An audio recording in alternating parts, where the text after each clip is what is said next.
So today I'll be taking you on the tour of my photo studio. Here we are, guys.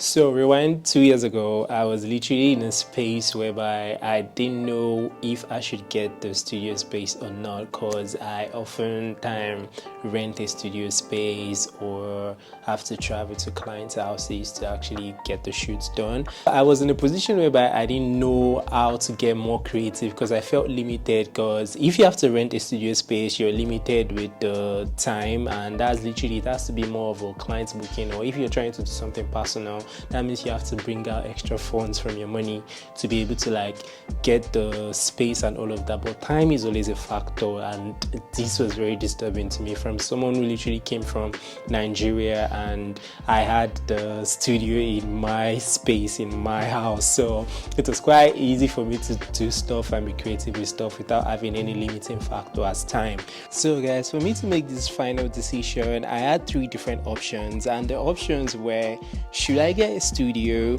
Should I get an apartment that is like wide enough for me to use as a studio? And the third option was, should I just stick with renting studio? So after weighing all of these options, the third option, which is renting a studio, I knew my creative journey was going to be limited with the time and having to travel to other people's spaces and all of this stuff. So the option 3 was out of the box. So moving to option 2 for me is to get an apartment that is large enough. Yes, this is very much doable for me to get the apartment, but I had to put some things into consideration. First thing is, would clients be very much comfortable to come to your studio space, which is actually in your apartment? That was one question I had to ask myself. This is either a yes or no. If people actually trust your work you do, yeah, it should be fine. But I also place into consideration that I shoot a lot of ladies, like let's say 90% of the people I shoot are literally like female subjects. So I'm like, okay, yeah, I don't know, it's gonna take a little bit of convincing for people to be able to like decide to come to my house to want to shoot. And thirdly, also, we're talking about it's London, guys. London houses are literally like cubicles, well, the one I could afford.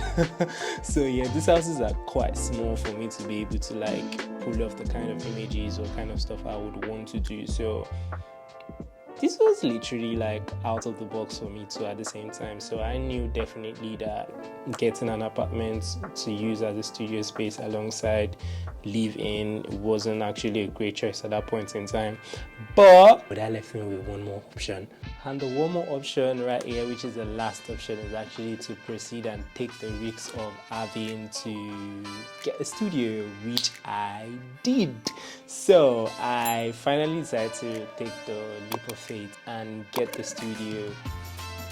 But there are actually some criteria the studio space is meant to be able to like check for me before I can decide to proceed on getting a particular space. And those criteria are: 1, it must be spacious enough for me to be able to fit a full-length 10-feet backdrop. Yeah, backdrop in. That was very, very important for me. And number 2 is the ceiling height. The ceiling should be tall or high enough for me to be able to put like a large magnifier to shoot overhead and still have my subject stand fully. This is a very, very important key factor for me to be able to like decide on the studio. And the number 3, proximity to my house. That is very important for me, as I don't want the distance between the studio and my house should be like further apart. I want something close enough for me to be able to like easily wake up in the morning and want to go down to the studio. Final criteria for me to be able to get the studio is it needs to be affordable. It needs to be affordable, because listen, I wasn't making a lot of money and I just needed something that could still fit in my price bracket. If that actually does make sense, it needed to be very much affordable. So as the saying goes, guys, the greater the risk, the greater the reward. So I think me making the decision of having to get the studio space was actually a very good decision which I made. That was like 2 years ago. I never regretted my decision because God has been faithful enough for him to be able to bless me to keep paying my rent in my house, paying my rent in my studio for every single month. And yeah, God has just been so gracious about that. And literally, this is just a video not to show off that I actually have a studio here in London, but it's just literally me trying to motivate someone out there who's trying to take a risk or make a decision about probably maybe getting a space or something and thinking about how you're going to fund it. It's just about strategizing and making sure you put some certain things in place and put some funds in place for you to be able to cover rent for some certain months. So I know, guys, you guys might be asking, so how do I tend to pay the rent on my studio? I pay the rent using photography only, as I'm a full-time photographer and a filmmaker. So if I'm not shooting in my current studio space right here, I tend to rent out my studio space to friends and people that I actually know, or even if I don't know you.